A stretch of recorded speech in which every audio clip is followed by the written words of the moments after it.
Marion, notre reporter plugué, a rendez-vous à la Funkhaus, ancien siège de la radio de l'Allemagne de l'Est, devenu le plus grand studio d'enregistrement au monde, où se tient la 10e édition du Music Tech Fest, le festival berlinois de la musique du futur.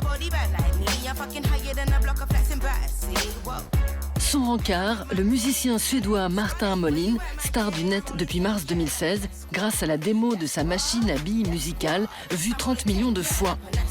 Plus d'1 an de construction et 2000 billes pour ne jouer qu'une seule chanson. Pourquoi tu te compliques autant la vie, Martin? C'est une idée stupide, je sais. Mais le truc marrant, c'est que ma vie est devenue beaucoup moins compliquée quand j'ai eu ce problème que je pouvais contrôler en face de moi. Ma vie s'est résumée à me demander comment je vais faire rouler cette bille dans la bonne direction. C'est bien plus simple que d'avoir à gérer les questions existentielles sur l'espace et le temps.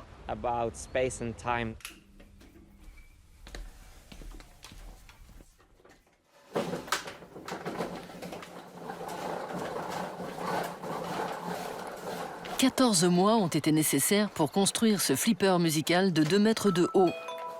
Un vibraphone, une basse, des cymbales ou encore une caisse claire, les instruments sont joués par les billes qui tombent et les micros placés partout sur la machine capturent le son de ces vibrations.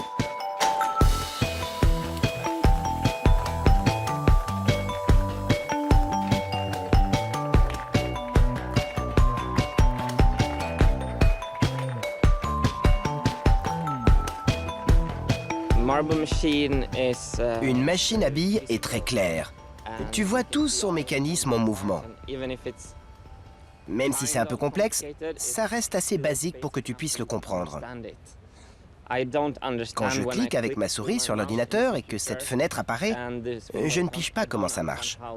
J'ai aucune idée de ce qui se passe à l'intérieur de l'ordinateur. On adore voir ce qui se passe vraiment, pouvoir le comprendre.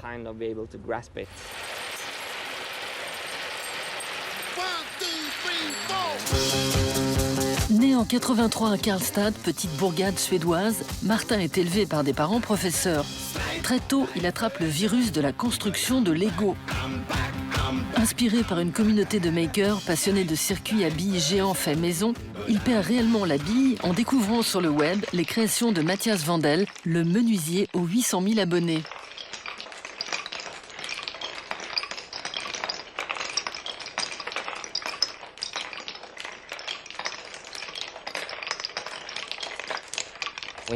On avait une cabane dans la forêt où il y avait de quoi faire de la menuiserie.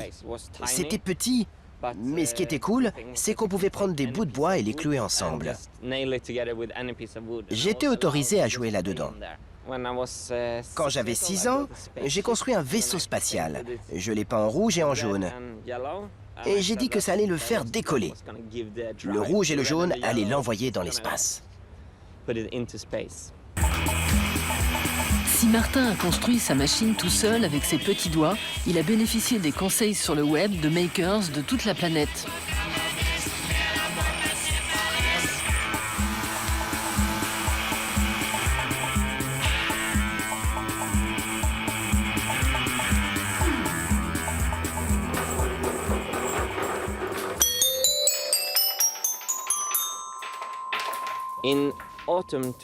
Un jour d'automne en 2015, je suis arrivé au studio et j'ai réalisé que j'avais construit quelque chose à l'envers et que ça a empêché la machine de marcher.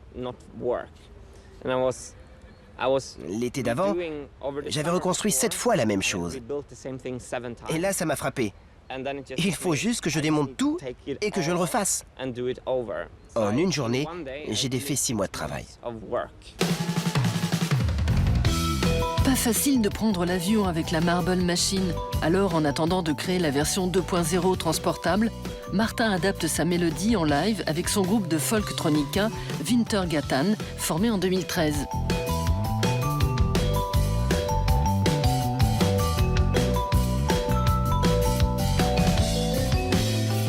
En juillet dernier, le Suédois met ses boules de côté et poste ses 2 nouvelles créations. La Music Box et le Moduline, mélange de synthétiseurs modulaires et de violons. Super flippant.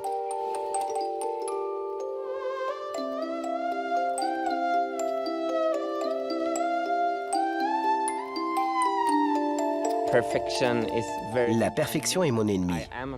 Je suis un perfectionniste et j'essaye de m'en sevrer. Quand tu traites avec un truc digital, c'est facile de t'enfermer dans l'idée de tout rendre parfait.